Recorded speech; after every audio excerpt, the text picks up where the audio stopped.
Hello and welcome. आप देख रहे हैं हेल्थ अपडेट और मैं हूं आपके साथ गुंजन मित्तल। चलिए बिना देरी किए नजर डालते हैं आज की हेल्थ से जुड़ी बड़ी खबरों पर।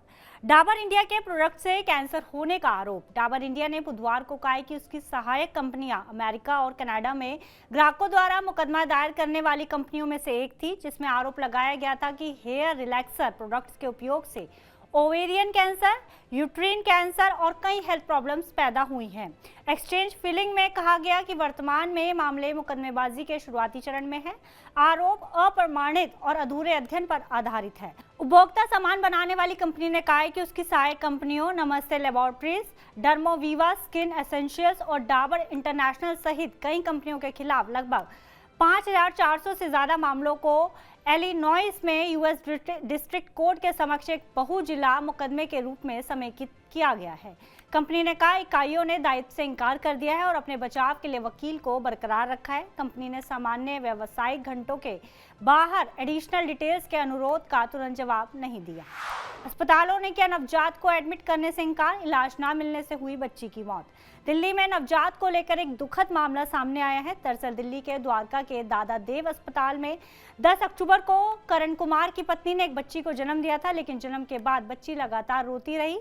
मां का दूध पिलाने पर भी बच्ची का रोना बंद न हुआ। बच्ची की जांच कर डॉक्टरों ने बताया कि नवजात के पेट में दर्द है और उसे सांस लेने में भी दिक्कत हो रही है। नवजात की दिक्कतों को देखते हुए अस्पताल ने नवजात को सफदरजंग अस्पताल रेफर कर दिया। इसके बाद जब बच्ची के पिता रविवार की सुबह सफदरजंग अस्पताल पहुंचे तो डॉक्टरों ने बेड खाली न होने का कारण बताते हुए बच्ची को भर्ती करने से मना कर दिया, जिसके बाद नवजात के पिता उसे लेकर कलावती शरण अस्पताल लेकर गए। वहां भी नवजात को भर्ती करने से मना कर दिया।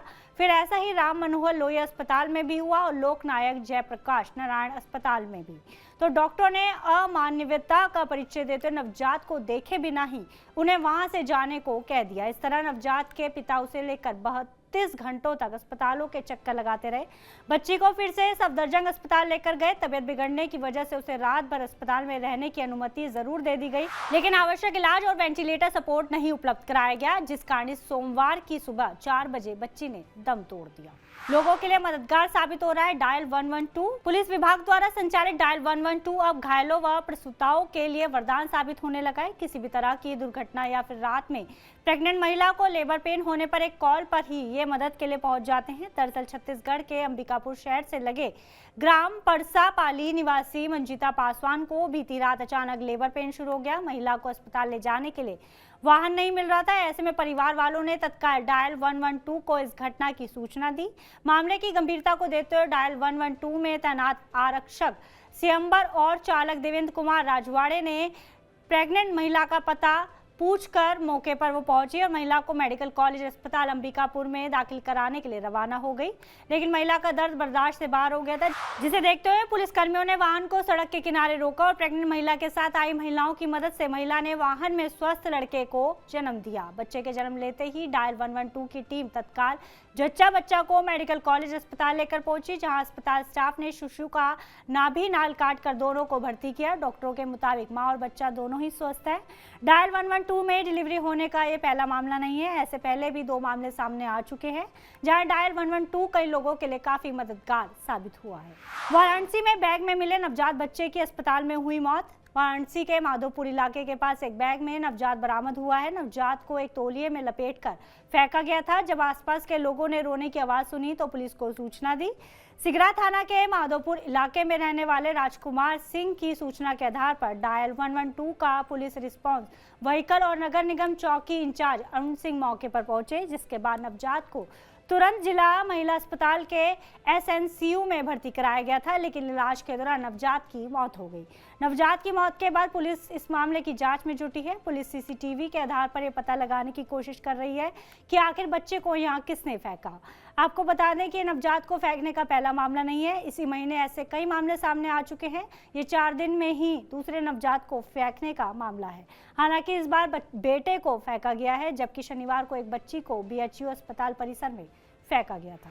हरियाणा में मिले डेंगू के D2 वायरस के मामले। हरियाणा में डेंगू के आंकड़े अब डराने लगे हैं। दरअसल राज्य में डेंगू के सबसे खतरनाक वायरस DENV2 यानी D2 की एंट्री हो गई है। कई जिलों के लोगों की खून की जांच की गई तो उनमें वायरस पाया गया है। सूबे में अब डेंगू संक्रमितों की संख्या 5000 के पार पहुंच गई है। 7 जिलों में हालात बहुत खराब दिखाई दे रहे हैं। इनमें सबसे पहले चरखी दादरी है, यहाँ 557 लोगों में डेंगू संक्रमण की पुष्टि हुई है। वहीं पंचकुला में 388, अंबाला में 383, यमुनानगर में 375, रेवाड़ी में 357, हिसार में 357 और झज्जर में 295 डेंगू संक्रमित पाए गए हैं। ऐसे में स्वास्थ्य विभाग ने जिलों के हॉटस्पॉट की मैपिंग का काम शुरू कर दिया है। इसके बाद इन स्थानों पर विशेष फोकस किया जाएगा।